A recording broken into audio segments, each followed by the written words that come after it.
Good morning all of you. नमस्कार मेरे प्रिय विद्यार्थियों, आज के सेशन में आप सभी का हार्दिक स्वागत है। जहां पर हमने पिछली दो क्लास के माध्यम से आपके पृथ्वी की आंतरिक संरचना के कुछ कॉन्सेप्ट थे वो हमने कंप्लीट किए थे। आज की क्लास में हम यहां पर जो आपका अभिनव मत है, अभिनव मत जो आपका अर्थ का इंटीरियर जो स्ट्रक्चर है, उस इंटीरियर स्ट्रक्चर के बारे में आपको इंफॉर्मेशन देता है, जानकारी देता है। रिसेंटली व्यूज अभिनव मत के माध्यम से, और इसके अलावा आपके संख्या, नंबर, मोटाई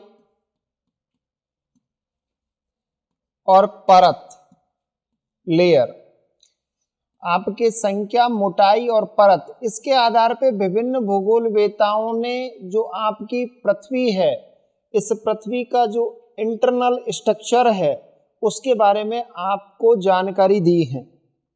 और जिसमें विभिन्न भूगोलवेताओं में नाम किस किस का आता है? डेली महोदय का आता है, डेली महोदय का, जेफरीज का आता है, जेफरीज स्कॉलर, डेली हो गया, जेफरीज हो गया। इसके अलावा होम्स और इसके अलावा वान डर ग्रांट।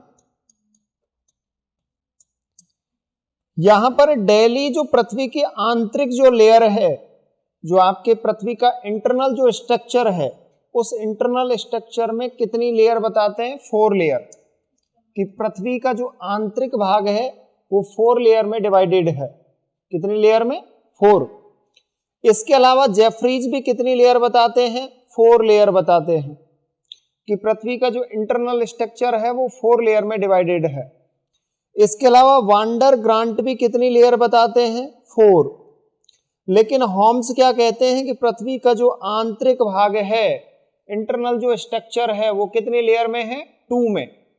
ठीक है, तो ये हम कॉन्सेप्ट देखने वाले हैं आज की क्लास में, और इसके साथ ही आपका एक टॉपिक हो जाएगा कंप्लीट। जहां पर हमने पिछली क्लास के माध्यम से आपने देखा होगा कि क्या क्या मैंने आपको कंप्लीट करवाया, कि पृथ्वी के आंतरिक भाग के बारे में जो हम रेडियस देख रहे हैं, उस रेडियस के बारे में ही पढ़ते हैं, त्रिज्या के बारे में ही पढ़ते हैं। मैंने आपको बताया था कि ये पृथ्वी आपकी कुछ इस प्रकार से है। ये हमारे पिछले सेशन में जो चल रहे थे कॉन्सेप्ट, उसमें बताया था कि पृथ्वी कुछ इस प्रकार की है, और इस पृथ्वी में जो ये भाग है, इस भाग को त्रिज्या कहते हैं, और इस भाग के बारे में ही, इस पार्ट के बारे में ही हम पूरा इसका एनालिसिस करते हैं, विश्लेषण करते हैं। तो यहां पर जो ये रेडियस है, ये 0 किलोमीटर से लेकर, और मैंने आपको बताया था कि 6371 किलोमीटर तक इसकी डेप्थ है। और अगर आप पूरा इस सर्किल का डायोमीटर देखोगे तो टोटली जो डायोमीटर है वो 12,700 किलोमीटर है, 12,700 किलोमीटर। ठीक है, तो टोटल डायोमीटर तो इतना है। अब इसके बारे में हमें जानकारी किस किस माध्यम से मिलती है? पृथ्वी जो आपका अर्थ है, अर्थ का जो ओरिजिन है, ओरिजिन के बारे में कुछ आपकी परिकल्पनाएं, हाइपोथेसिस हैं। इसके अलावा आपको अप्राकृतिक रूप से जानकारी प्राप्त हुई है, जिन्हें अप्राकृतिक स्रोत कहते हैं। ये हमने पिछली क्लास में कंप्लीट किया था आपके साथ। जैसे आर्टिफिशियल सोर्स कहते हैं।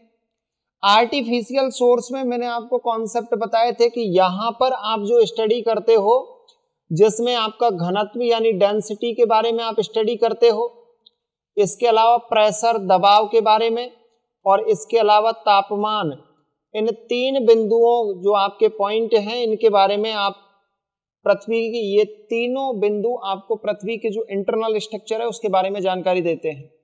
ठीक है, इसके अलावा हमने दूसरा जो लिया वो प्राकृतिक स्रोत लिया था पिछली क्लास में। और प्राकृतिक स्रोत में आपने देखा होगा कि सर प्राकृतिक जो हम देख रहे हैं, अब हम पृथ्वी की आंतरिक जो हलचल है उसको किस रूप में देख रहे हैं? वोल्केनो इवेंट के रूप में, ज्वालामुखी घटनाओं के रूप में, और दूसरा अर्थक्वेक के रूप में। ठीक है, जिसे सिस्मिक भूकंपीय तरंग कहते हैं, भूकंप सिस्मिक वेव्स के रूप में। तो दो रूप में हमें आंतरिक भाग के बारे में, जो इंटरनल स्ट्रक्चर है उसके बारे में जानकारी मिल रही है। तो नंबर 1 आपके ज्वालामुखी घटनाएं,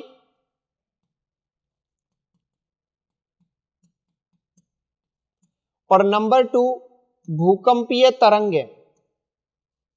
अब इसके बारे में कल मैंने आपको समझाया था और ये पूरा मैंने आपको कंप्लीट करके बता दिया था। वोल्केनो इरप्शन हमें कुछ ही जानकारी देता है, पृथ्वी का जो इंटरनल स्ट्रक्चर है उसके बारे में कुछ ही जानकारी देता है। सबसे ज्यादा जो हमें जानकारी प्राप्त होती है वो सिस्मिक वेव्स से होती है। और वेव्स के बारे में मैंने आपको बताया कि वेव को, जो आपकी सिस्मिक वेव हैं, उनको कितने पार्ट में डिवाइडेड किया गया है? 3 पार्ट में। भाई 3 टाइप है उनकी, एक प्राइमरी वेव है, एक सेकेंडरी वेव है, और एक आपकी सरफेस वेव है।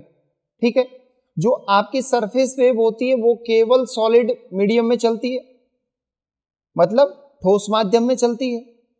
इसके अलावा प्राइमरी वेव तीनों माध्यमों में चलती है, लिक्विड, सॉलिड और गैस में।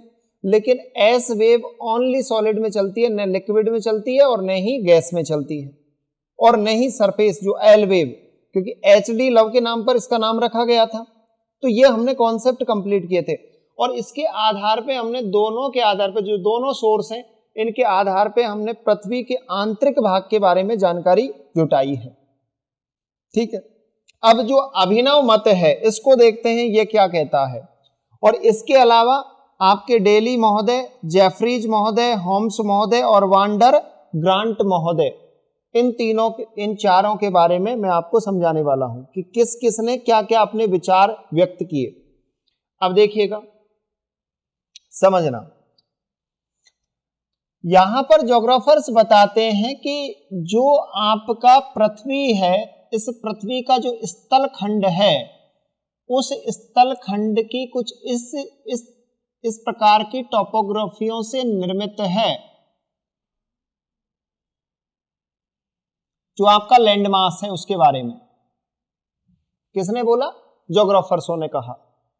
उन्होंने कहा कि ये जो भाग सबसे ज्यादा इसकी हाइट आपको दिखाई देती है ये माउंटेन है।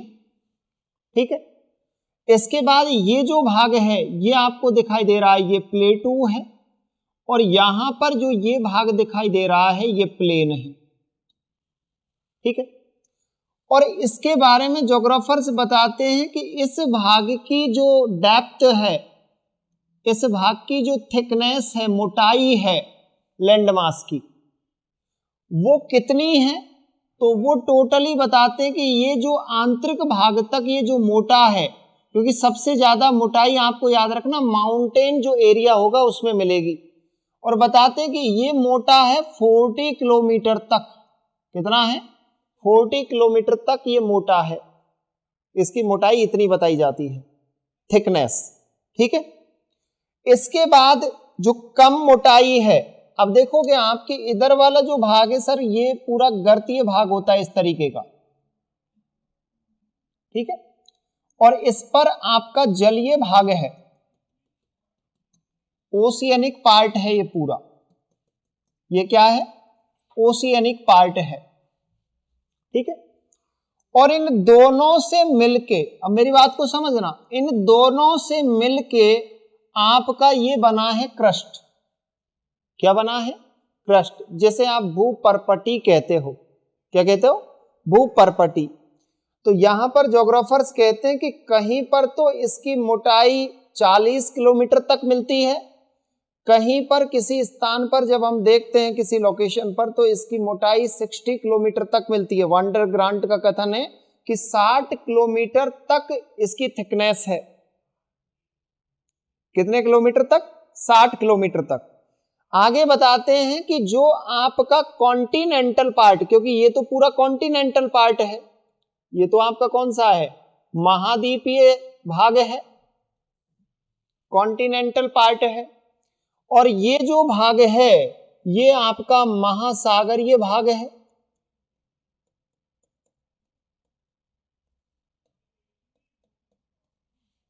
ठीक है, ओशियनिक पार्ट है।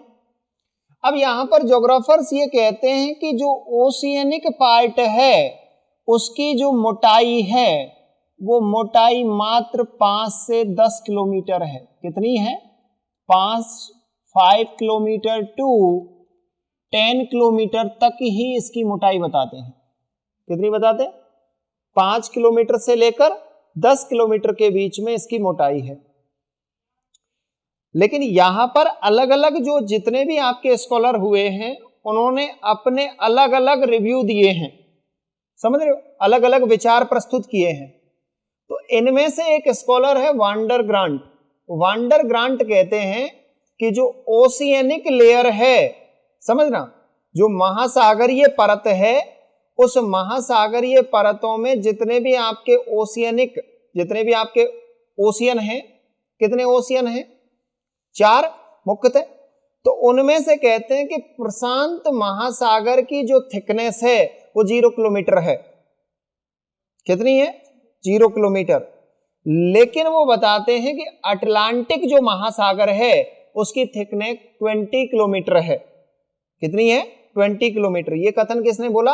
वांडर ग्रांट ने। और वांडर ग्रांट यहां पर बताते हैं कि यहां पर महासागरीय जो पार्ट है उसकी मोटाई बहुत कम है, और मोटाई के रूप में लिखते हैं कि जो आपका अटलांटिक ओशियन है उसकी मोटाई 20 किलोमीटर है थिकनेस, और आपका जो पैसिफिक ओशियन है उस पैसिफिक ओशियन की जो थिकनेस है वो 0 किलोमीटर है। तो मतलब ये है कि जो क्रस्ट पार्ट है वो आपका पैसिफिक ओशियन में जाते ही 0 किलोमीटर तक हो गया, कि इसकी थिकनेस बहुत कम है। क्लियर? अब समझिएगा। अब इसके बीच में आपने एक चीज नोटिस की होगी कि जो मैंने आपको समझाया है इसके बीच में ये लाइन है,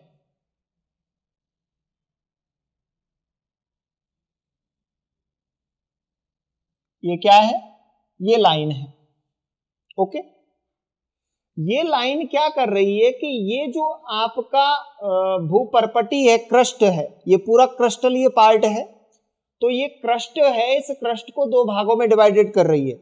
एक भाग तो हो गया कॉन्टिनेंटल वाला, और एक क्रस्ट का भाग कौन सा होगा? ओशियनिक वाला। ठीक है, क्लियर हो गया? एक तो कॉन्टिनेंटल वाला और एक ओशियनिक वाला। तो यहां पर जो कॉन्टिनेंटल वाला पार्ट है उसकी डेंसिटी का अर्थ आप सभी को पता है कि सर डेंसिटी यानी घनत्व, और घनत्व इसका कितना है? 2.7 ग्राम सेंटीमीटर क्यूब। ठीक है ना? और इसका जो डेंसिटी है, इसका डेंसिटी कितना हो जाता है? इसका डेंसिटी ज्यादा है, और इसका डेंसिटी कितना है? 3 किलोमीटर, वो 3 ग्राम, वो 3 ग्राम सेंटीमीटर क्यूब। तो बताओ आपके कॉन्टिनेंटल और ओशियनिक में से सबसे ज्यादा डेंसिटी किसका है? कॉन्टिनेंटल और ओशियनिक में से सबसे ज्यादा डेंसिटी किसका है? ओशियन का, है ना? तो बताओ भारी परत किसकी रहेगी? ओशियन की। भारी किसकी रहेगी? ओशियन की। ये जो महाद्वीप हैं, इन महाद्वीपों में 2 परतें, मतलब 2 प्रकार की चट्टानें मिलती हैं, रॉक। एक सबसे ऊपरी जो भाग, मैंने आपको बताया था कि पृथ्वी का जो सरफेस है वो सबसे ज्यादा किससे निर्मित है? सेडिमेंट्री रॉक से है। तो जो ऊपर वाले भाग में जो आपकी चट्टानें मिलती हैं वो आपके अवसादी चट्टानें मिलती हैं। अवसादी चट्टानों का अर्थ है सेडिमेंट्री रॉक मिलती हैं। लेकिन याद रखना कि जस्ट सेडिमेंट्री रॉक के नीचे जो कॉन्टिनेंटल वाला जो पार्ट है, इसका जो फॉर्मेशन हुआ है वो आपके कौन सी रॉक से हुआ है? ग्रेनाइट रॉक से हुआ है। तो एक बात क्लियर, आपको क्लियर हो गई कि सर महाद्वीपीय जो चट्टानें हैं, रॉक, उसमें सबसे ऊपर जो सरफेस है उनका वो तो सेडिमेंट्री रॉक से बना है, और उसके जस्ट नीचे जो रॉक मिलती है, चट्टाने, वो कौन सी मिलती है? ग्रेनाइट चट्टाने मिलती हैं, रॉक। ठीक है, लेकिन ओशियन में याद रखना, ओशियन में ग्रेनाइट नहीं मिलती। ओशियन में जो रॉक मिलती है उस रॉक का क्या नाम है? बेसाल्ट है। क्या नाम है? बेसाल्ट। और बेसाल्ट कौन सी रॉक है? क्योंकि रॉक मैंने आपको 3 प्रकार की बताई हैं भाई, रॉक मैंने आपको 3 प्रकार की बताई हैं। एक कौन सी रॉक बताई थी? इग्नियस, दूसरी सेडिमेंट्री, और थर्ड मेटामॉर्फिक। तो इसमें से रॉक ये कौन सी है? बेसाल्ट। ये सेडिमेंट्री है या इग्नियस है? इग्नियस रॉक है ये बेसाल्ट। कौन सी है? इग्नियस। क्योंकि याद रखना ग्रेनाइट और बेसाल्ट इग्नियस रॉक हैं। कौन सी हैं? इग्नियस रॉक हैं। तो यहां तक हमने कंप्लीट कर लिया। अब ज्योग्राफर्स ये कहते हैं कि जो क्रस्ट है आपका, क्या है? क्रस्ट। समझो अब इस चीज को, क्योंकि पहले तो अलग अलग करके समझाया, अब एक साथ बता रहा हूं। ये बताते हैं कि क्रस्ट की जो मोटाई है, क्रस्ट की मोटाई कितनी है? 33 किलोमीटर। कितनी है? 33 किलोमीटर। क्रस्ट का अर्थ है भूपरपट्टी। क्योंकि रिसेंटली जो रिव्यू आया, उस रिसेंटली रिव्यू में बताया गया कि जो पृथ्वी का इंटरनल स्ट्रक्चर है वो 3 परतों में डिवाइडेड है। कितनी परतों में? 3 लेयर में डिवाइडेड है। सबसे ऊपर ही ऊपर की जो लेयर होगी, अपर लेयर, उसे क्या कहेंगे? क्रस्ट। जस्ट अपर लेयर के नीचे जो मिडिल लेयर होगी उसे क्या कहेंगे? मेंटल। क्या कहेंगे?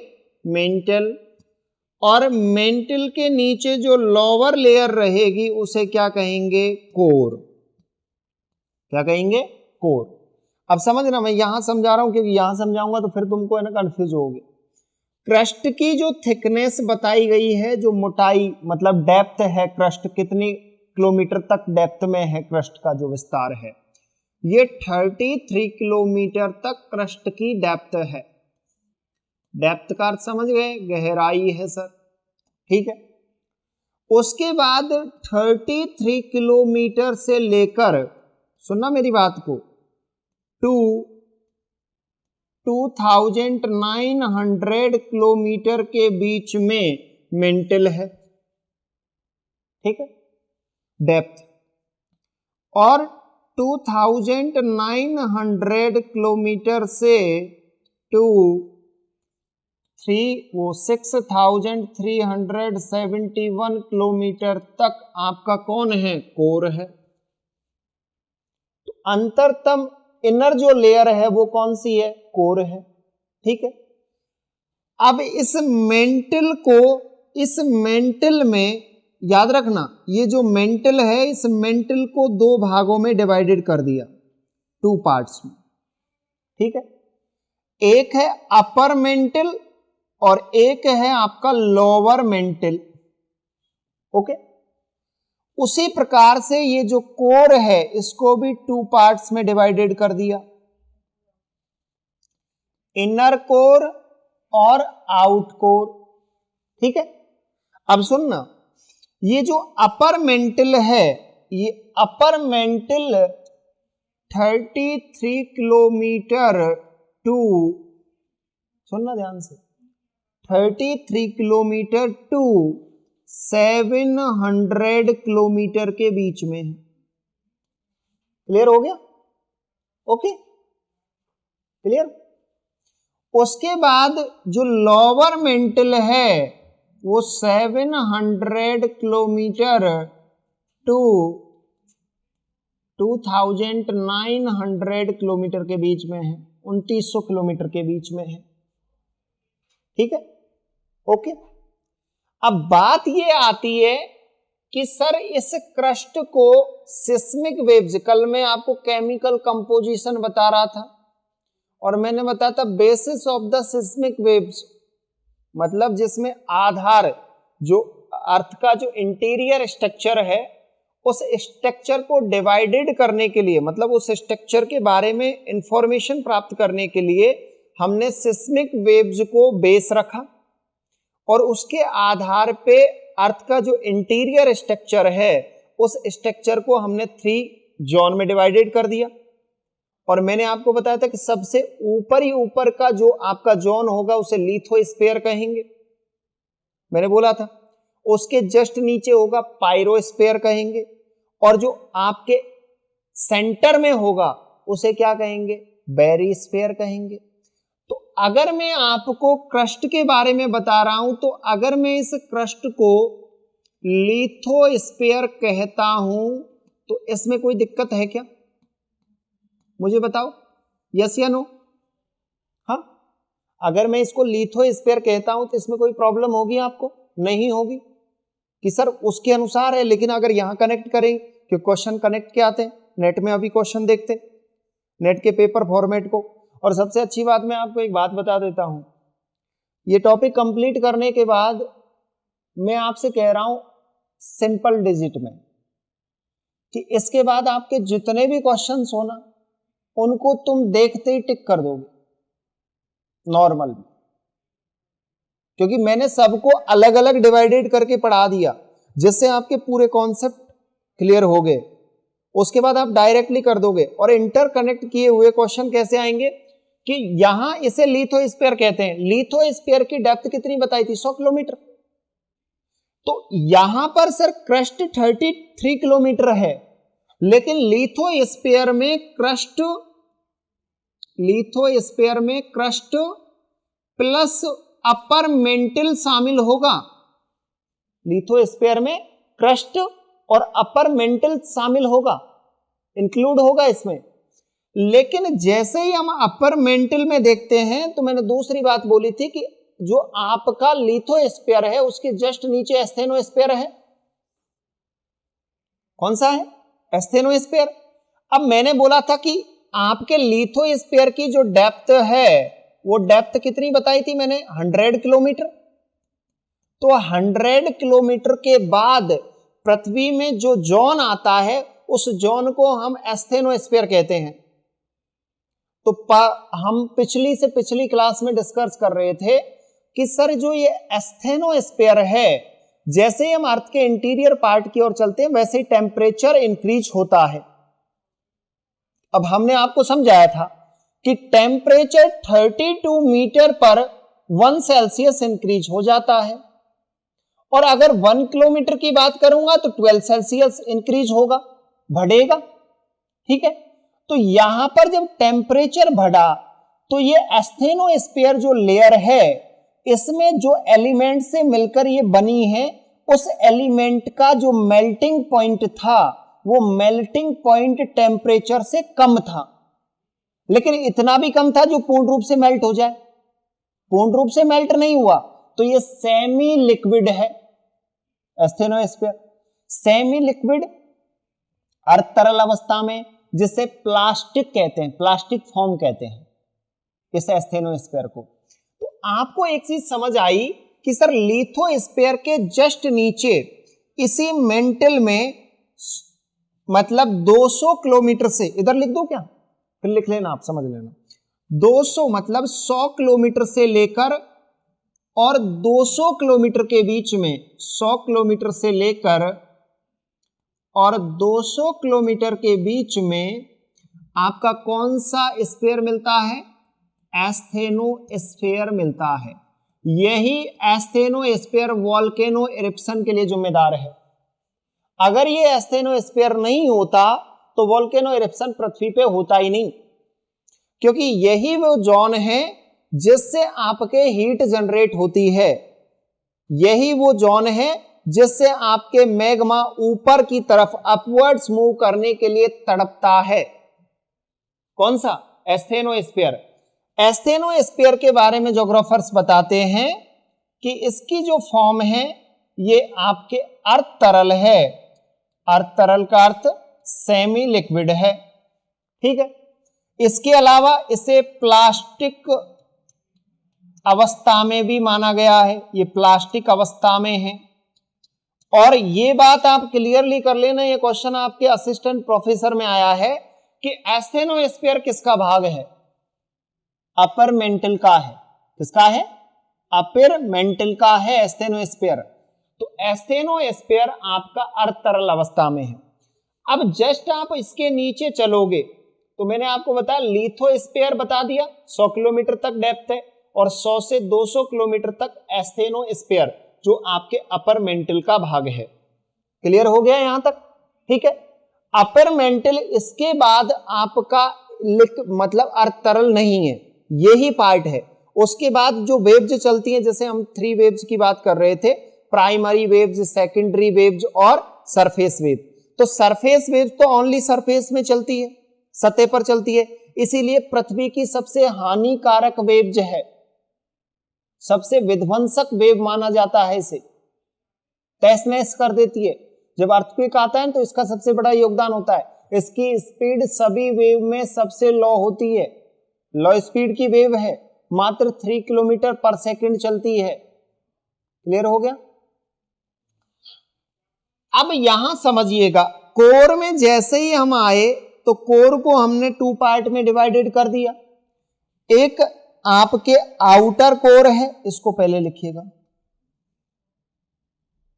बाह्य कोर, आउटर कोर और इनर कोर। ठीक है। अब याद रखना कि आउटर जो कोर है आपकी, उसकी जो डेप्थ है वो 2900 किलोमीटर टू 5150 किलोमीटर तक इसकी डेप्थ है। 5150 किलोमीटर तक इसकी डेप्थ मिलेगी। किसकी? आउटर कोर की। क्लियर हो गया? फिर उसके बाद इनर कोर की बात करते हैं कि जैसे इनर कोर की सर डेप्थ कितनी है, तो इनर कोर की है 5150 किलोमीटर टू सेंटर बताओ, न्यूक्लियस कितने पर है, केंद्र 6371 किलोमीटर तक इसकी डेप्थ मिलेगी। और ये पूरा रेडियस हो गया, त्रिज्या हो गई पृथ्वी की। और इसी त्रिज्या के बारे में हम पूरा विश्लेषण करते हैं, पूरा एनालिसिस करते हैं। क्लियर? अब ये आपको समझ आ गया होगा कि सर हमने रिसेंटली जो रिव्यू मिला हमें पृथ्वी की आंतरिक इंटरनल स्ट्रक्चर के बारे में, रिसेंटली रिव्यू में बताया गया कि जो पृथ्वी का इंटरनल स्ट्रक्चर है वो 3 पार्ट में डिवाइडेड है। सबसे ऊपर क्रस्ट है, उसके नीचे मेंटल है, उसके नीचे कोर है। ठीक है। और इस क्रस्ट को 33 किलोमीटर डेप्थ में बताई गई है। लेकिन जब हम सिस्मिक वेव्स के आधार पे देखते हैं तो इसे लिथोस्फीयर कहते हैं, और लिथोस्फीयर की डेप्थ 100 किलोमीटर है, जिसमें क्रस्ट और अपर मेंटल शामिल होता है। और सर इस लिथोस्फीयर के जस्ट नीचे सिस्मिक वेव्स के अनुसार एस्थेनोस्फीयर है। कौन सा है? एस्थेनोस्फीयर। और ये एस्थेनोस्फीयर 100 किलोमीटर से लेकर और 200 किलोमीटर के बीच में, मतलब 100 किलोमीटर से लेकर 200 किलोमीटर के बीच में इसकी डेप्थ है। और ये जो एस्थेनोस्फीयर है, इसकी जो फॉर्म है, ये कैसा है, ये सॉलिड है, लिक्विड है, कैसा है? तो ये सेमी लिक्विड है, प्लास्टिक फॉर्म में है। ठीक है। और अपर मेंटल का भाग है, क्योंकि मैंने बोला था ना कि अपर मेंटल 33 किलोमीटर से लेकर और 700 किलोमीटर के बीच में है, और जो लोअर मेंटल है वो 700 किलोमीटर से लेकर 2900 किलोमीटर के बीच में है। क्लियर हो गया? इसके जस्ट नीचे कोर है, तो कोर आपका कितना है? 2900 किलोमीटर, 2900 किलोमीटर से लेकर और 6371 किलोमीटर के बीच में है, जिसमें आउटर कोर और इनर कोर है। समझ गए? तो आउटर कोर की डेप्थ कितनी है? यहां से शुरू होता है 2900 किलोमीटर से लेकर 5150 किलोमीटर तक, और उसके बाद इनर कोर कितना है आपके 5150 से लेकर और 6371 किलोमीटर तक है।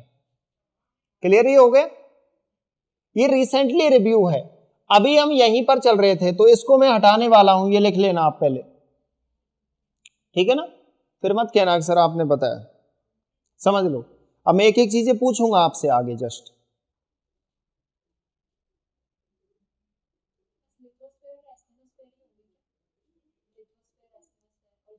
थ्री लेयर में एक लिथोस्फीयर, लिथोस्फीयर के जस्ट नीचे एस्थेनोस्फीयर मिलेगा।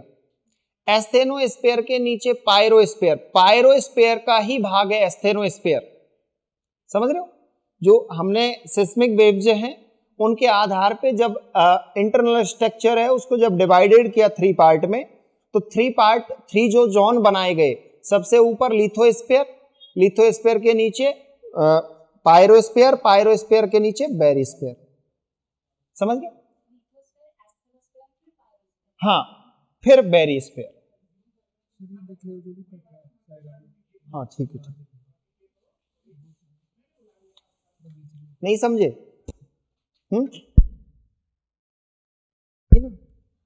मस्त। कल की क्लास को देखना एक बार, है ना, फिर समझ। नहीं डाली? चलो अभी बता रहा हूं, लिख लिया है, कंप्लीट हो गए। अब देखना,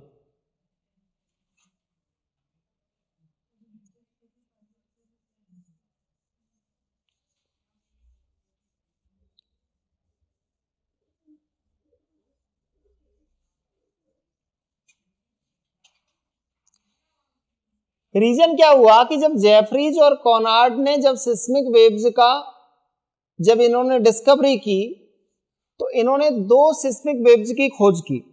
जैसे हमारे मतलब जनरल उसमें देखें कि सिस्मिक वेव्स 3 प्रकार की होती हैं, लेकिन इन्होंने इनसे हटके 2 प्रकार की अलग सिस्मिक वेव्स बताई।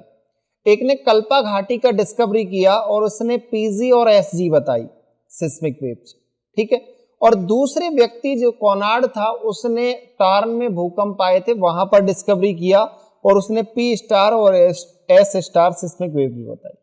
उन्हीं सिस्मिक वेव्स को बेस रखे, आधार रखे, और बाद में जाके पृथ्वी का जो इंटरनल स्ट्रक्चर है उस इंटरनल स्ट्रक्चर को 3 पार्ट में डिवाइडेड किया गया, ठीक है, जिसको 3 जोन के नाम से जाना जाता है। अब समझना 3 जोन कौन कौन से हैं। देखो, सबसे ऊपर आपको लिथोस्फीयर मिलेगा। कौन सा मिलेगा? लिथोस्फीयर, ठीक है। ये लिथोस्फीयर 100 किलोमीटर तक है, ओके, 0 किलोमीटर से 100 किलोमीटर तक। इसके जस्ट नीचे आपको पायरोस्फीयर मिलेगा। कौन सा मिलेगा? पायरोस्फीयर। और जो आपका इंटरनल जो पार्ट है उसमें आपको बैरिस्फीयर मिलेगा।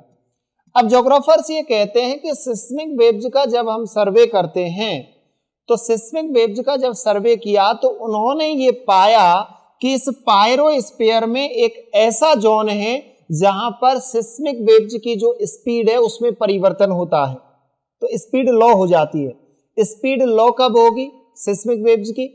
या तो वो सॉलिड से लिक्विड पार्ट में प्रवेश कर रही है। जब भी कोई सिस्मिक वेव्स सॉलिड से लिक्विड पार्ट में प्रवेश करेगी तो इसकी स्पीड पे इफेक्ट पड़ेगा, क्योंकि सॉलिड में ही सबसे ज्यादा स्पीड होती है।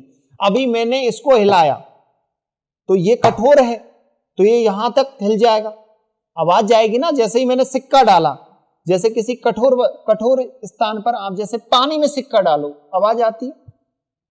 आती है क्या? नहीं आती ना, एकदम बहुत कम आती है।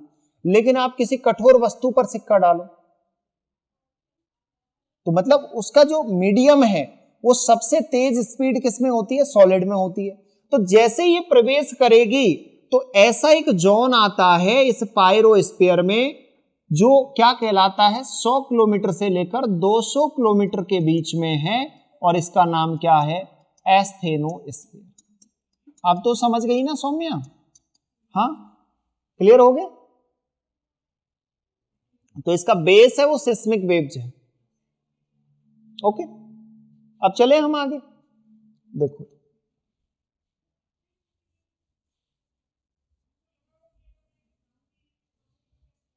अब आपको ये पता लग गया सर, रिसेंटली रिव्यू जो मिला है हमें, उससे हमें ये पता लगा कि पृथ्वी का जो आंतरिक भाग है, इंटरनल स्ट्रक्चर है, वो 3 लेयर में डिवाइडेड है, ठीक है। सबसे ऊपर क्रस्ट, उसके नीचे मेंटल और उसके नीचे कोर। अब देखो यहां 33 किलोमीटर तक आपका क्रस्ट है, ये क्लियर हो गया। लेकिन जब हम इंटरनेशनल ऑर्गेनाइजेशन के जब कुछ रिसेंटली रिव्यू को पढ़ते हैं, स्टडी करते हैं, ये पीजीटी एग्जाम, उत्तर प्रदेश का पीजीटी एग्जाम हुआ था, उसमें क्वेश्चन आया हुआ है, सुन लेना। जब हम रिसेंटली रिव्यू की जब स्टडी करते हैं तो उसमें हमने पाया कि उन्होंने जब इंटरनेशनल ऑर्गेनाइजेशन, अंतर्राष्ट्रीय संघों ने जब अपने इस पृथ्वी की आंतरिक संरचना के बारे में जब थिकनेस बताई, तो इन्होंने बताया कि 33 किलोमीटर तक ही क्रस्ट है। कितना बताया? 33 किलोमीटर। किसने बताया? International organisation. कितना बताया? 33 किलोमीटर, वो 30 किलोमीटर। इंटरनेशनल ऑर्गेनाइजेशन ने कितना बताया? 33 किलोमीटर। ओके, तो कहीं पर याद रखना, कहीं पर ज्यादा है, कहीं पर कम है, ऐसा समान नहीं है कि पूरा, एक औसत भी ये बताया गया है। क्रस्ट का जो डेप्थ है वो औसत बताया गया, एवरेज। अब समझिएगा, जैसे मुझे बताओ आप कि जैसे आप चल रहे थे मतलब आप एक बहुत ही अच्छे रोड पर चल रहे थे, और जैसे ही आपको एकदम, जैसे ही आगे चले तो आगे आपके समुद्र आ गया, तो आप जैसे ही उस रोड से समुद्र में प्रवेश करोगे तो मुझे बताओ कि आपकी चीजें चेंज होंगी कि या नहीं होंगी? तो एक लेयर के बाद जब दूसरी लेयर प्रारंभ होती है, जैसे आप बहुत अच्छे एकदम ठीक हो और आपकी बॉडी में बाहरी बैक्टीरिया या कुछ भी आपकी बॉडी में प्रवेश कर गए, वायरस, तो उसके बाद आपके जो हेल्दी वायरस हैं जो बॉडी के अंदर हैं वो उनसे युद्ध करेंगे। तो एक तरफ तो पेटी किसकी बन जाएगी? बाहरी वायरस की, और एक तरफ किसकी बन जाएगी? हाँ, इंटरनल वायरस की। तो उसके बीच में क्या बनेगा, जिसको आप बोलते हो कि हमारे पेट के अंदर इन्फेक्शन हो गया। इन्फेक्शन क्या है कि जो हेल्दी वायरस और जो आपके बाहरी वायरस हैं उनके बीच में जब युद्ध होता है, तो युद्ध से जो आपकी बॉडी के अंदर जो उथल पुथल होती है, उसके बीच का जो क्षेत्र होता है उसको क्या बोलते हो आप? इन्फेक्शन। यही तो होता है ना। आपके हाथ के अंदर चोट लग गई तो चोट के बाद पूरा ही हाथ थोड़ी इन्फेक्ट हुआ है, जहां पर चोट लगी है वहीं पर तो हुआ है ना। तो जिस प्रकार से एक लेयर जब समाप्त होती है तो दूसरी लेयर जब प्रारंभ होती है तो उसे बोलते हैं संक्रमण क्षेत्र। क्या कहते हैं? संक्रमण क्षेत्र। तो ये ऊपर वाला जो भाग है इसे बोलते हैं ऊपरी क्रस्ट। क्या कहते हैं? ऊपरी क्रस्ट। और ये जो नीचे वाला भाग है इसे कहते हैं निचला क्रस्ट। ठीक है, और इसके बीच में एक संक्रमण क्षेत्र हो गया। ठीक है, जो रेड कलर से मैंने बताया। अब ये जो संक्रमण क्षेत्र होता है, इस संक्रमण क्षेत्र को असंबद्धता कहते हैं, डिसकंटिन्यूटी कहते हैं। असंबद्धता को क्या कहेंगे इंग्लिश में? डिसकंटिन्यूटी।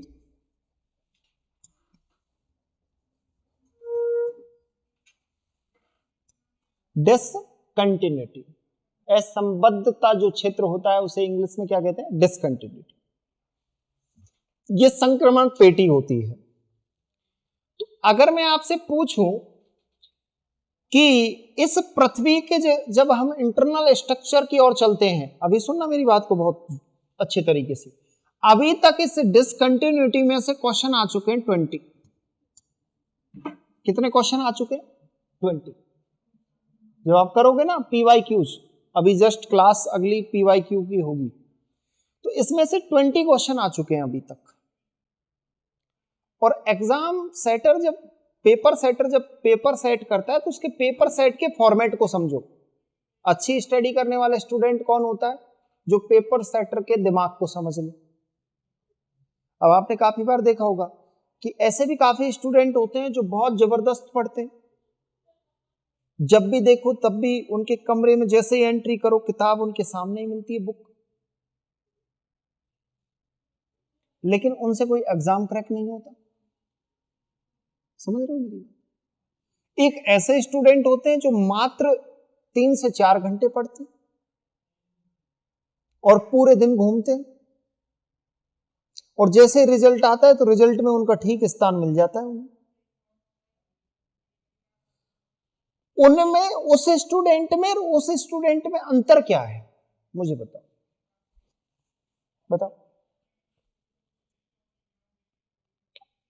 मुझे हमेशा एक चीज सबसे अच्छी लगती है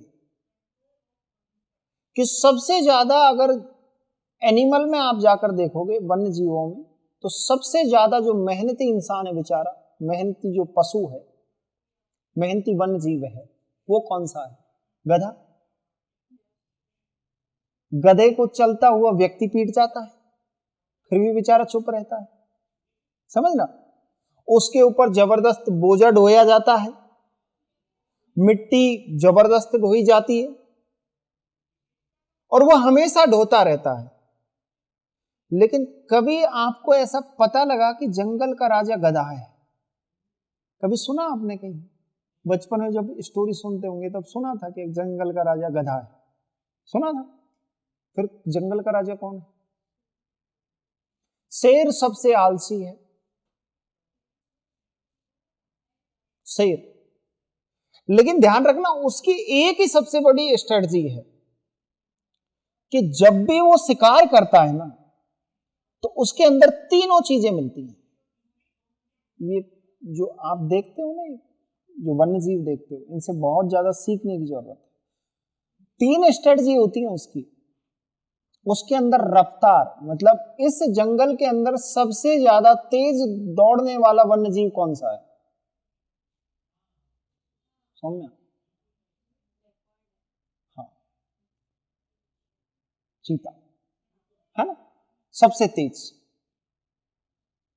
मुझे बताओ, सबसे खतरनाक नजर किसकी होती है?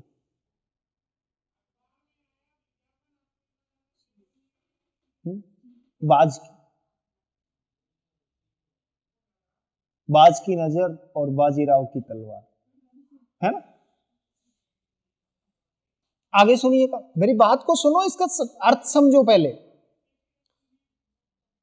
दो चीजें पता लगी कि सर सबसे तेज दौड़ने वाला चीता है, सबसे खतरनाक नजर मतलब शिकार, वो चाहे कितने मीटर ऊंचाई पर होगा बाज, लेकिन जब शिकार करता है ना तो वो एक इतने मीटर ऊंचाई से सीधा शिकार पे आ जाता है, शिकार को जाने नहीं देता। उसके बाद जंगल के अंदर सबसे खतरनाक स्ट्रेटजी किसकी है?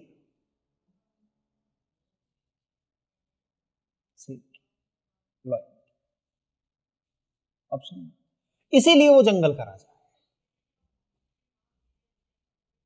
राजा बनने के लिए राजा जैसे आपके अंदर गुण होने चाहिए, तभी आप राजा बन सकते। तो आप देखना, शेर जब शिकार करता है तो उसकी रफ्तार चीते से भी ज्यादा हो जाती है।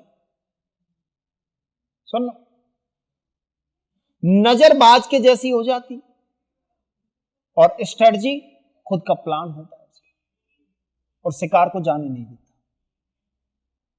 तो तीनों चीजें है ना, जब आप एक साथ अपने अंदर डेवलप कर लोगे, तो इसलिए जो कम पढ़ते हैं ना, ऐसा मत सोचा करो कि बहुत कम पढ़ रहे हैं, लेकिन वो फुल स्ट्रेटजी के साथ पढ़ते हैं।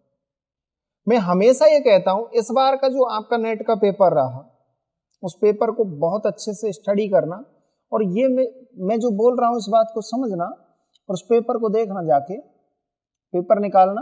2006 से और 2022 तक के नेट के क्वेश्चन लेना एक तरफ, और एक तरफ पेपर को लेकर बैठना, कितने परसेंट क्वेश्चन पेपर में से क्वेश्चन।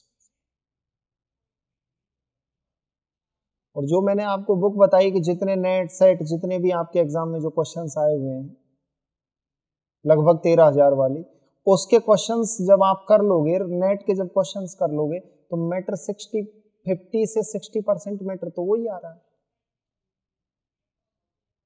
अब जब आपने कॉन्सेप्ट समझ लिया तो 20 या 25% तुम वैसे कर दो। कॉन्सेप्ट तो वही है ना। तो अभी तक इस कॉन्सेप्ट में से 20 क्वेश्चन आ चुके हैं।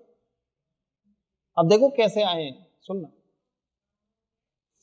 इसमें क्या है, डिसकंटिन्यूटी होती है। प्रत्येक लेयर जब समाप्त होती है और दूसरी लेयर जब प्रारंभ होती है, तो उसके बीच में एक डिसकंटिन्यूटी बनती है, जैसे संक्रमण क्षेत्र कहते हैं। ठीक है। अब संक्रमण क्षेत्र में क्या है कि अब कहानी बहुत प्यारी है और कहानी तुमसे संबंधित है। तुम ये बताओ कि जो अभी जो वर्तमान का जो समय चल रहा है, ऐसी कौन सी लड़की होगी जो एकदम हेल्थली जबरदस्त होना चाहिए? हाँ, तो फिर कैसी बॉडी होनी चाहिए? सौम्या के जैसी? हाँ, फिट। सुनो, फिट। यीशु ने एकदम सही बोला, समझ रहे मेरी बात को? अभी जो वर्तमान का समय चल रहा है, पहले घर के अंदर माता पिता कहते थे कि अच्छे से खाया करो, ऐसे लग रहे हो जैसे कहीं हमारे घर में कुछ खाने के लिए है ही नहीं। अब कहते हैं कि बेटा कम खाया करो, ज्यादा खाने से मोटे हो जाओगे, बॉडी अनफिट हो जाएगी। तो अभी लड़कियां क्या करती बॉडी फिट रखने के लिए? डाइटिंग। देखो कैसे शर्मा रहे हो, तो सब चीज पता है लेकिन फिर भी नहीं। डाइटिंग, ठीक है। अब डाइटिंग कुछ नहीं है, बस बॉडी में जो तत्व है ना, उन तत्वों को खत्म करना है, ठीक। तो डाइटिंग प्लान किया। डाइटिंग प्लान करते हो सबसे पहले क्या गुल होती है? कमर, ठीक है। तो यहां पर बस याद यही रखना है कि कमर क्या हो गई? गुल हो गई। अब देखो ये मैंने क्यों बताया है, ये समझना, क्योंकि ऐसे तो आपको ये डिस्कंटिन्यूटी याद रहेंगी नहीं। एक को याद करोगे दूसरी को भूल जाओगे, दूसरी को याद करोगे तीसरी को भूल जाओगे। तो सबसे ऊपर ही ऊपर जो डिस्कंटिन्यूटी मिलती है उसका नाम है कॉनार्ड डिस्कंटिन्यूटी। क्या नाम है? कॉनार्ड। उसके बाद मिलती है मोहरोविकिक,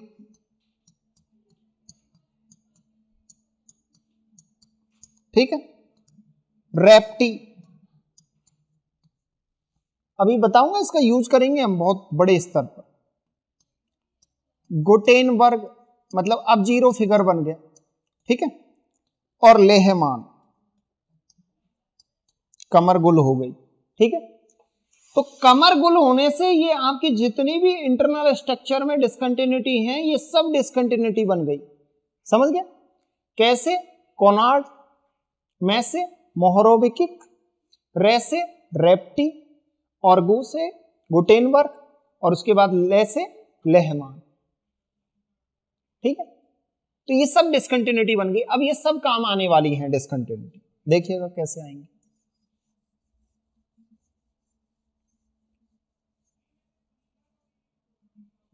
अब मेरी बात को सुनना ध्यान से।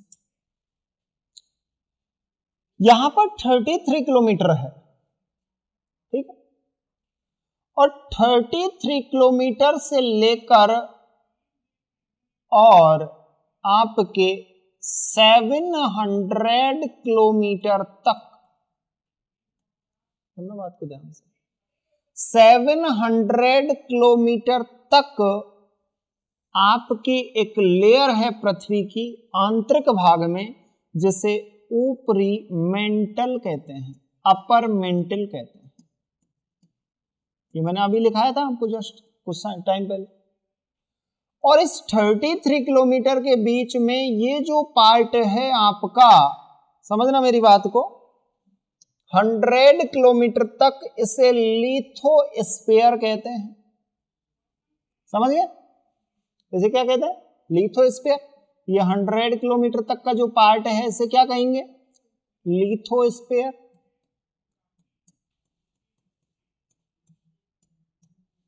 ओके, ये लिथोस्फीयर है। लिथोस्फीयर के बाद जो ये आपकी जो एक परत है, ये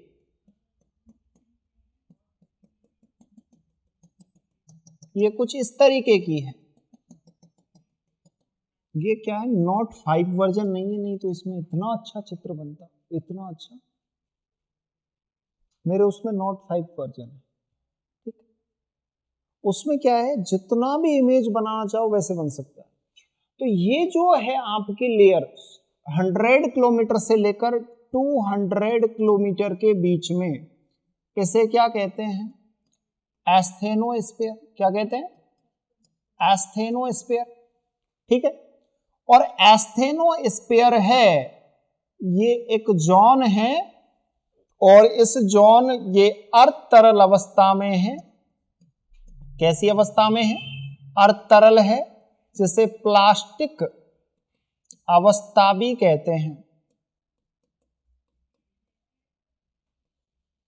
यहां पर ये एस्थेनोस्फीयर अर्ध तरल अवस्था प्लास्टिक अवस्था में है, इसी से आपके वोल्केनो इरेप्शन होता है। ठीक है, तो इसमें जो आपकी सिस्मिक वेव्स चलती हैं उनकी जो स्पीड है वो कम होती है, क्योंकि पूरा तो सॉलिड है ऊपर तो, लेकिन इसमें आते ही अर्ध तरल होने के कारण यहां पर सिस्मिक वेव्स की जो स्पीड है वो कम हो जाती है। क्लियरली समझ गए? सिस्मिक वेव क्या होता है? हो जाती है, कम हो जाती है।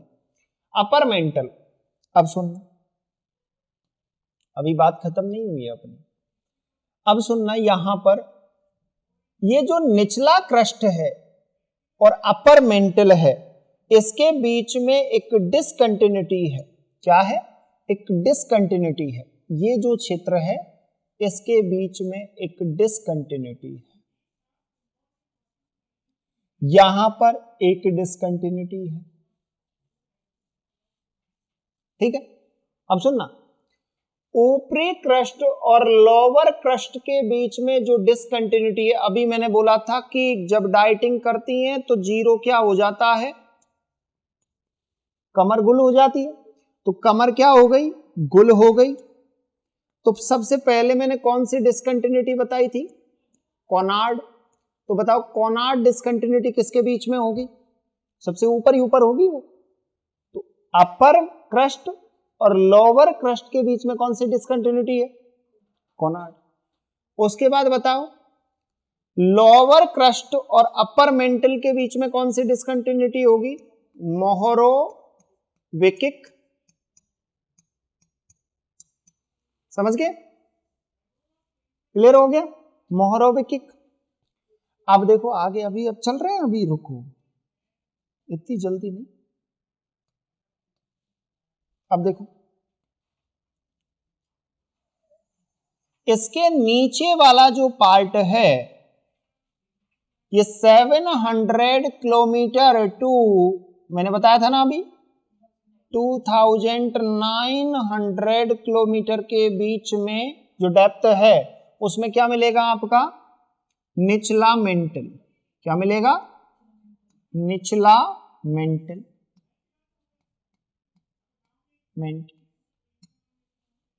क्लियर हो गया? तो अब यहां से पूछा जाएगा कि अपर मेंटल और लोअर मेंटल के बीच में कौन सी डिसकंटिन्यूटी है? बताओ भाई, इसका नाम क्या है? गुटेनबर्ग असंबद्धता, जिससे डिसकंटिन्यूटी। ठीक है, अब सुनना आगे। निचला जो मेंटल है, अब मैंने आगे बताया था आपको कि 2900 किलोमीटर से लेकर 5150, 5150 किलोमीटर के बीच में कौन सा है? ऊपरी कोर,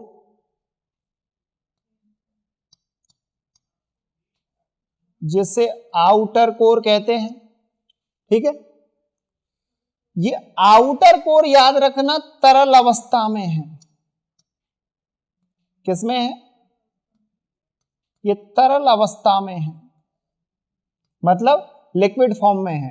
ये तरल अवस्था में नहीं है, ठोस में है मेंटल। ये भी ठोस में है, याद रखना, सॉलिड है। ठीक है ना? मतलब टेम्परेचर इंक्रीज हो रहा है लेकिन उसके साथ प्रेशर भी तो हो रहा है ना। और जो एलिमेंट्स हैं, मैंने बोला कि मेल्टिंग पॉइंट के आधार पे, अब जैसे मैंने कहा, अब सपोज करना, जैसे आपने कोई फायर, मतलब कोई आग है, उसके ऊपर हाथ रख दिया, तो सबसे पहले किसको नुकसान होगा? हाथ की स्किन को। ये जल जाएगी, हड्डियां थोड़ी जलेंगी। नहीं चलेंगी ना। तो बात यह है कि जहां पर जैसे जिस वस्तु का जितना मेल्टिंग पॉइंट होगा, जितना ऑब्जेक्ट का मेल्टिंग पॉइंट होगा, उसी आधार पे वो मेल्ट होगी। जैसे वाटर बॉईल हो जाता है, लेकिन उसी तापमान पर आप लोहे को बॉईल करके बताओ, हो जाएगा लोहा? आयरन नहीं होगा, क्योंकि उसका मेल्टिंग पॉइंट अलग है। तो जैसे जैसे आप डेप्थ की तरफ चलते हो, तो ऐसा नहीं है टेम्परेचर इंक्रीज हो रहा है, लेकिन डेप्थ के साथ प्रॉब्लम क्या होती है कि इन्हें जो ये आपके जो लेयर हैं, इनका जो जिस एलिमेंट से बनी है, जिस तत्व से निर्मित है, उस तत्व का मेल्टिंग पॉइंट ज्यादा होता है, इसलिए मेल्ट नहीं होती। लेकिन यहां पर जो आउटर कोर है, ये जिस एलिमेंट से बनी है, उस एलिमेंट का मेल्टिंग पॉइंट कम है और तापमान ज्यादा इंक्रीज हो गया। ठीक है, तो ये मेल्ट हो गई। आगे देखो, इसके बीच में भी एक डिसकंटिन्यूटी मिलेगी।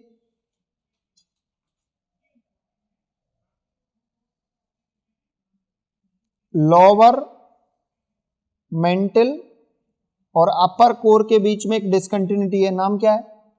हाँ, क्या नाम है? ये गुटेनबर्ग किसने बोला था इसमें? सौम्या, तू कहां थी? कहां थी? अरे बाबा, रेप्टी रह गया ना। रेप्टी असंबद्धता, उसके बाद ये आएगा, समझ गया? Gutenberg, Repetti discontinuity, Gutenberg discontinuity. तो देखो, ये रेप्टी अपर मेंटल और लोअर मेंटल के बीच में है, ये गलत मत करना। और जो लोअर मेंटल और जो आपका अपर कोर, जो आउटर कोर है, उसके बीच में जो डिसकंटिन्यूटी मिलेगी, उसका नाम क्या है? इसका नाम है गुटेनबर्ग।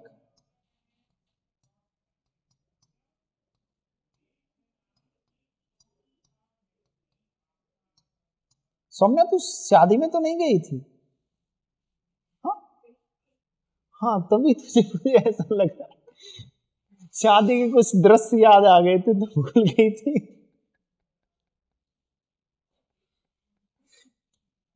चलो आगे देखो, आगे देखो, यहां पर समझना, जो आपका सेंटर है, अर्थ का जो सेंटर है, वो आपका कितने पर है? इसका रेडियस कितना है? रेडियस अर्थ का, हाँ, मतलब 6371 किलोमीटर। ठीक है, तो यहां पर ये आपका सेंटर आ गया अर्थ का। ठीक है, तो इसे कहते हैं निचली कोर या केंद्र, सेंटर। और यहां इन दोनों के बीच में जो डिसकंटिन्यूटी मिलेगी, यानी इन दोनों लेयरों के बीच में जो संक्रमण क्षेत्र मिलेगा, जिसे क्या कहेंगे? लेहमान।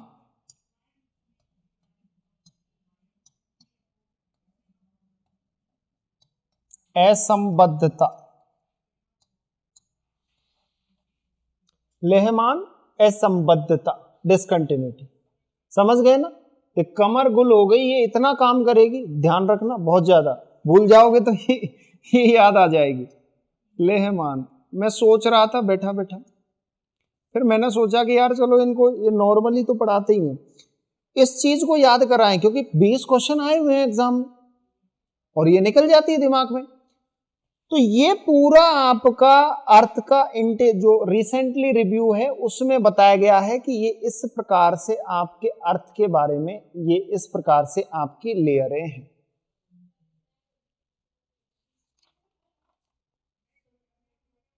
लो,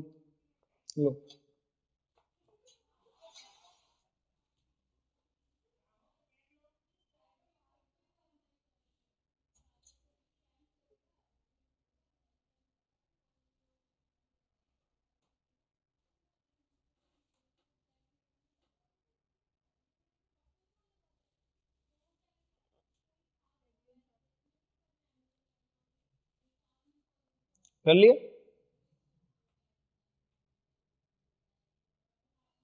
अब देखो, अगर मैं आपसे एक क्वेश्चन पूछूं, ये क्वेश्चन आपके एग्जाम में आया हुआ है, उत्तर प्रदेश में एक पीजीटी एग्जाम हुआ था, उसमें ये क्वेश्चन आया हुआ है।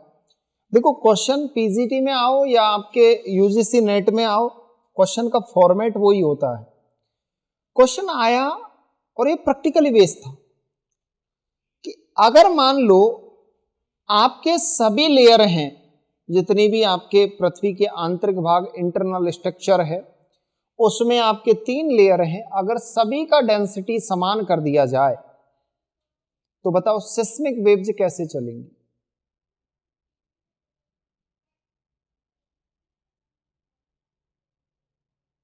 बहुत प्यारा क्वेश्चन है ना।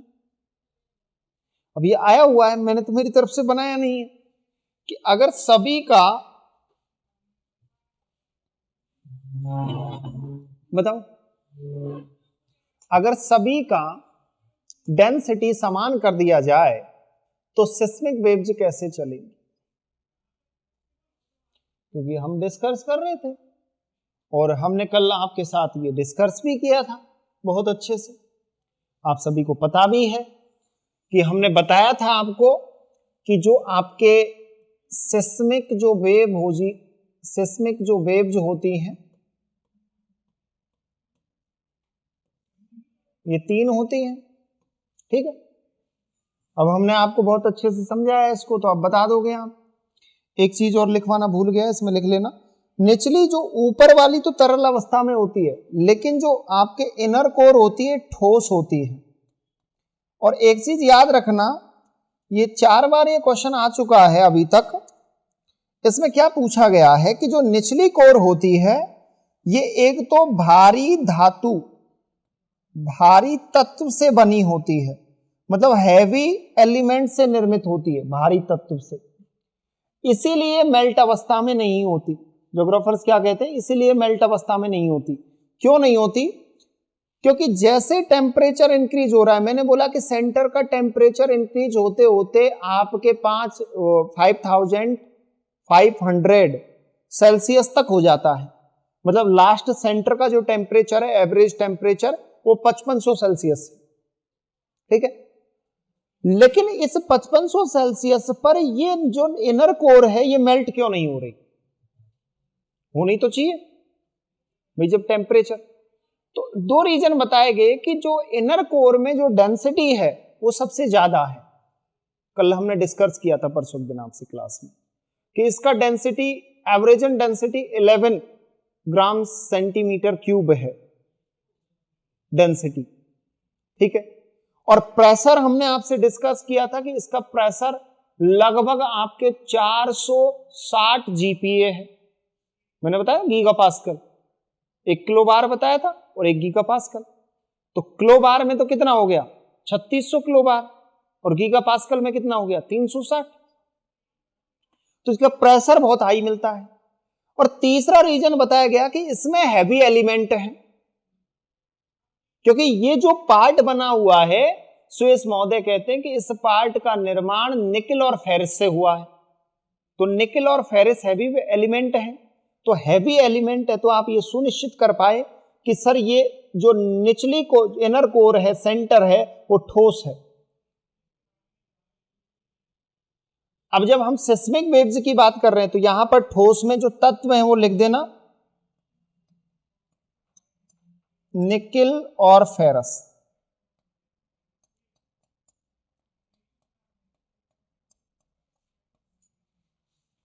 ठीक है।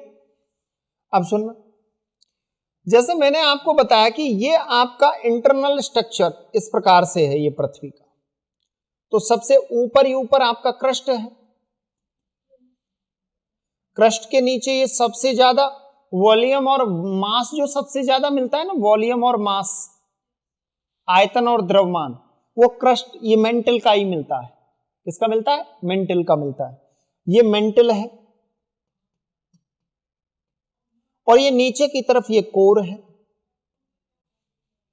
अब समझने वाली बात क्या है कि जो क्रस्ट का जो डेंसिटी है, हम कल आपसे डिस्कस कर रहे थे डेंसिटी के बारे में, तो इसका डेंसिटी 2.7 ग्राम सेंटीमीटर क्यूब से लेकर टू इसका डेंसिटी मिलता है 3.43 ग्राम सेंटीमीटर क्यूब के आसपास।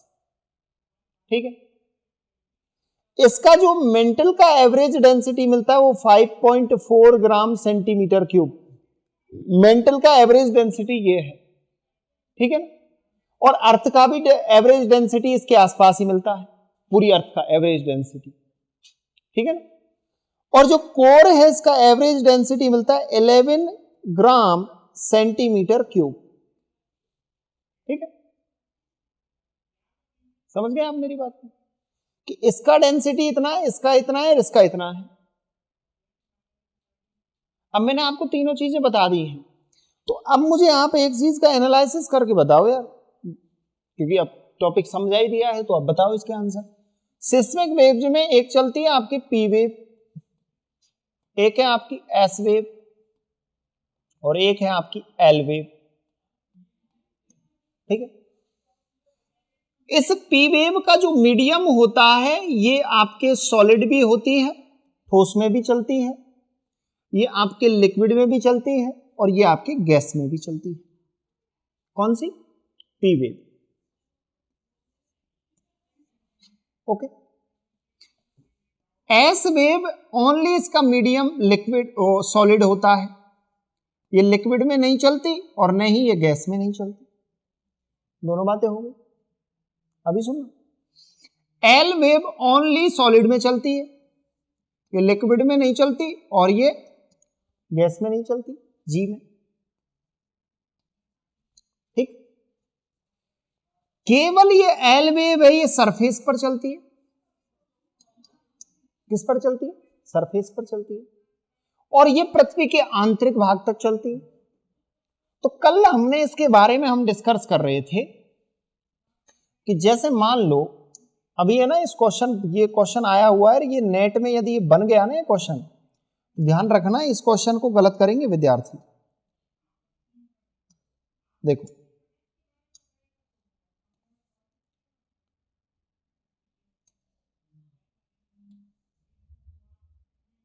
ये लो, इसको छोटा बनाओ थोड़ा।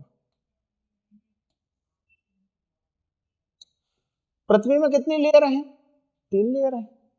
ऊपर की तरफ क्रस्ट है, उसके नीचे मेंटल है और उसके नीचे कोर है। एक मिनट रुको, इसको थोड़ा बड़ा करो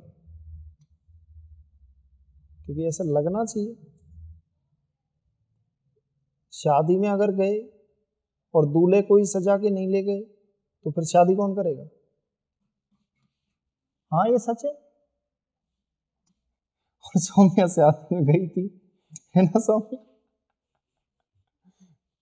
अब सुनना, देखो,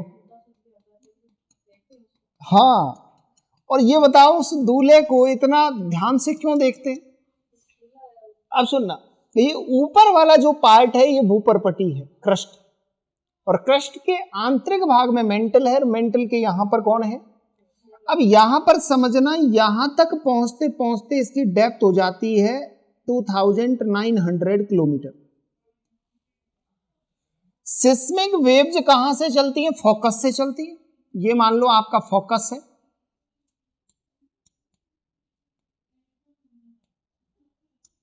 इस फोकस से जब ये वेव्स चलती हैं तो देखो पी वेव्स जनरेट हो रही है, लेकिन पी वेव रिफ्लेक्ट हो जाती है क्योंकि पी वेव तीनों में ही चलती है, इसका रिफ्लेक्शन हो जाता है और रिफ्लेक्शन होने के कारण 2900 किलोमीटर से गहराई पर इसकी स्पीड भी धीमी हो जाती है और रिफ्लेक्ट होने के कारण ये 103 डिग्री से लेकर, क्योंकि अर्थ का जितना सर्कल है उसमें कितने डिग्री होते हैं टोटल? 316 डिग्री, 360। तो 103 डिग्री से लेकर इसका जो रिफ्लेक्शन होता है वो 100 मतलब आपके 143 डिग्री के बीच में होता है।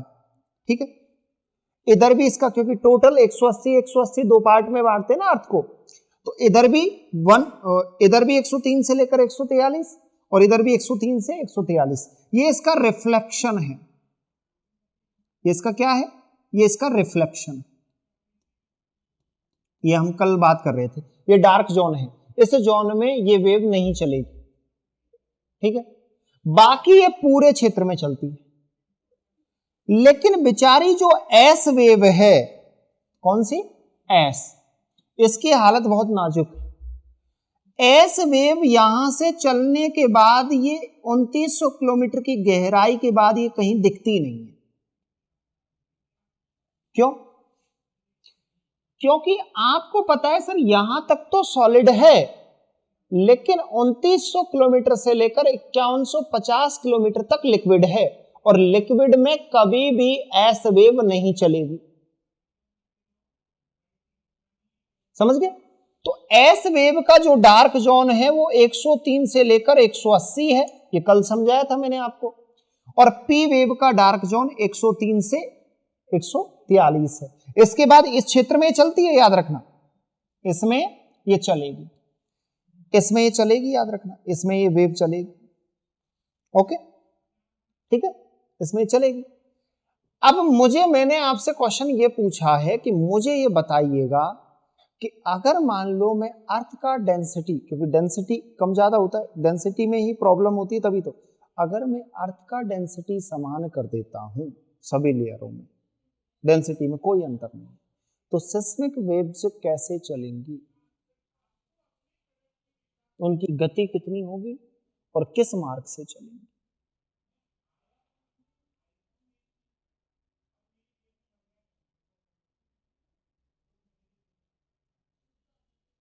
प्रैक्टिकली क्वेश्चन है, बताओ।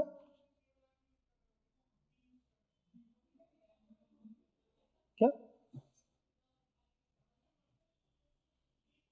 घर में चला रहे हो तुम वेव? आप सोचो कि समान डेंसिटी है, डेंसिटी में कोई अंतर नहीं है। जैसे मान लो ये जो टुकड़ा है इसकी डेंसिटी समान है, ठीक है, तो जब हम वेव चलाएंगे तो वेव भी तो समान चलेंगी ना, डेंसिटी की वजह से ही तो अंतर आता है वेव में, स्पीड में। तो याद रखना, अगर डेंसिटी समान होगा तो वेव की गति भी समान होगी तीनों की, और तीसरी बात कि ये सीधे मार्ग में चलेगी। अब इसका रिफ्लेक्शन हुआ, ये मार्ग चेंज हुआ डेंसिटी की वजह से, ठीक है, प्रेशर की वजह से, और जो पार्टिकल्स थे उसकी वजह से।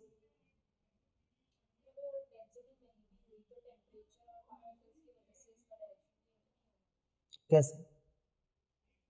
डेंसिटी तो होगी ना, प्रत्येक चीज की डेंसिटी होती है। हाँ, डेंसिटी का भी नहीं हो हटेगा। जब आपको मार्ग ही नहीं मिलेगा तो कैसे चलेगी, और मार्ग होगा तो वहां डेंसिटी होगी। भाई जब घनत्व होगा वहां पर डेंसिटी होगी या नहीं होगी? मतलब मार्ग होगा जहां पर डेंसिटी होगी या नहीं होगी? डेंसिटी क्या है बताओ?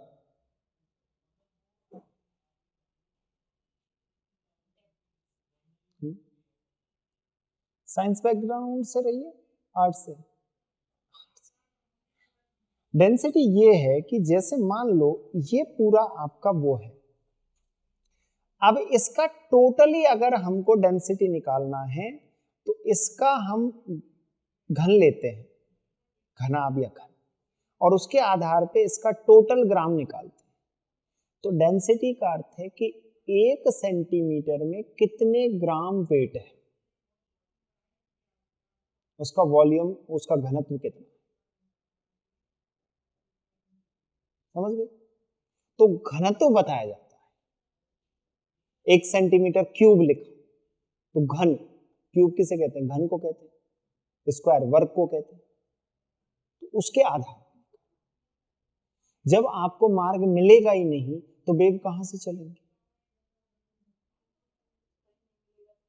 हाँ, तो वेव चलाने के लिए डेंसिटी 100%। क्लियर? ओके। अब मैंने आपसे पूछा कि जो आप ये पृथ्वी, अब देखो प्रैक्टिकली चीजें बता रहा हूं जो क्वेश्चन आए हुए हैं एग्जाम में। मैंने आपसे पूछा कि पृथ्वी में जितने भी आप टोपोग्राफी देख रहे हो, ये सभी टोपोग्राफी कौन से युग में बनी है? बताओ। जो वर्तमान में आप जिनको देख रहे हो वो टॉपोग्राफी, पृथ्वी के ज्यादातर टॉपोग्राफी, पृथ्वी का ज्यादातर स्थलाकृति का निर्माण कौन से युग में हुआ है?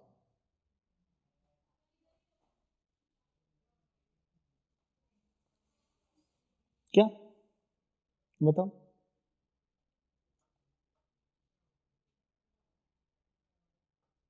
हम्म,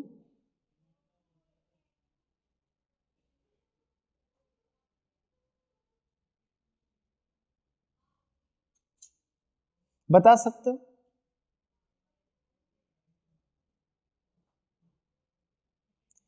अरे मुझे ये बताओ, चलो मैं तुमसे एक क्वेश्चन पूछता हूं। तुम्हारे दादाजी के बारे में जानते हो? उनके दादाजी के बारे में जानते हो क्या? पता है? थोड़ा बहुत पता है ना? तो ज्यादातर चीजें आपको किसकी पता है?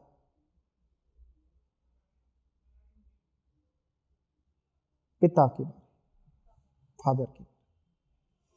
तो यही आप अनुमान लगा लो कि सर जो नया युग होगा उसकी ही ज्यादातर टोपोग्राफीज मिलेंगी। ठीक है ना?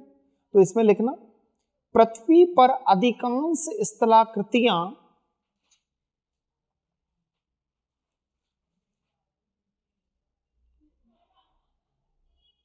पृथ्वी पर अधिकांश स्थलाकृतियां नियोजॉइक महाकल्प, नवजीवी महाकल्प कहते हैं नियोजॉइक को। नियोजॉइक महाकल्प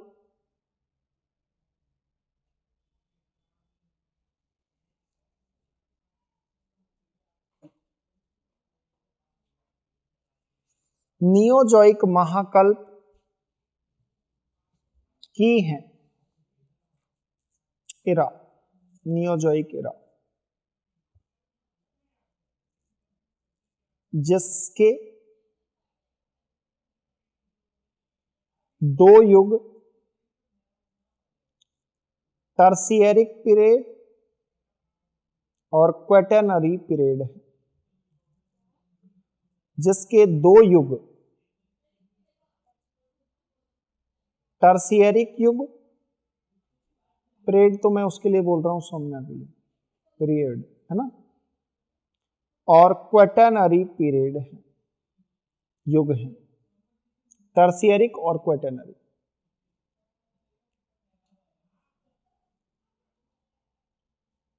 समझ गए? अगर ये क्वेश्चन आ जाता है तो उसको गलत मत कर, ठीक है? अब आगे लिखो,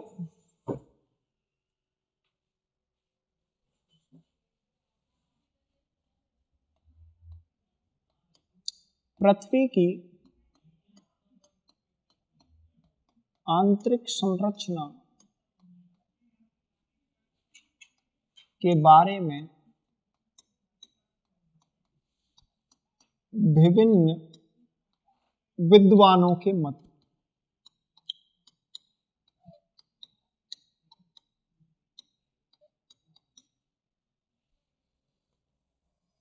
जो आपका पृथ्वी का इंटरनल स्ट्रक्चर है उसके बारे में वेरियस स्कॉलर के रिव्यू क्या है, क्या क्या रिव्यू दिए हैं इन्होंने। तो सबसे पहले लिखो,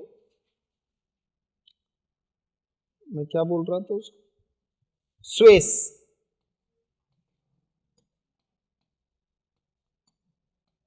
अकॉर्डिंग टू स्वेस, स्वेस महोदय का मत, स्वेस महोदय के अनुसार लिखो, अकॉर्डिंग टू स्वेस। दूसरा लिखो, डेली, या इसे डाली भी कहते हैं, क्या कहते हैं, डाली के अनुसार, अकॉर्डिंग टू डेली। तीसरा लिखो, जेफरीज के अनुसार, अकॉर्डिंग टू जेफरीज। और बताया था ना मैंने आपको, डाली, Jeffreys, Van der Grant, according to Vander Grant, इसके अलावा लिखो हॉम्स,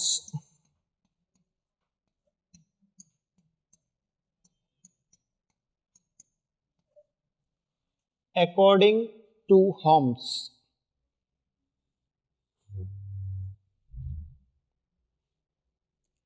अब देखो, इन्होंने जो अपने विचार दिए हैं, जो अपनी बातें बताई, जो अपने रिव्यू दिए इन भूगोलवेताओं ने इंटरनल स्ट्रक्चर के बारे में, तो देखो स्वेस, जो एडवर्ड स्वेस हैं, वो पृथ्वी के आंतरिक भाग के बारे में, जो आंतरिक संरचना है, उस आंतरिक संरचना के बारे में कहते हैं कि आंतरिक संरचना नहीं, अभी खत्म होने, आंतरिक संरचना में जो परत है, लेयर, वो कितनी है।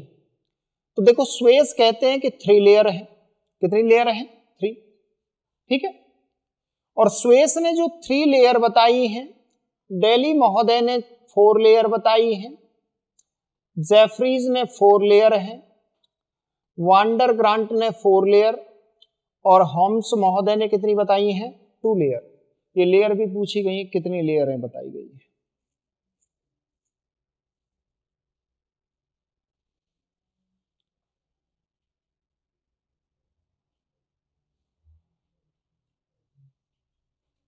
ठीक है। स्वेस ने 3 लेयर बताई हैं, डेली ने 4, जेफ्रीज ने 4, वांडर ग्रांट ने 4 और होम्स ने 2। इंटरनल स्ट्रक्चर में जो लेयरें हैं, ठीक है, तो इनके बारे में कल ये 20 मिनट का कॉन्सेप्ट है, और कल हम PYQs करेंगे। क्या करेंगे? PYQs। तो कल इस टॉपिक का खत्म करके आना।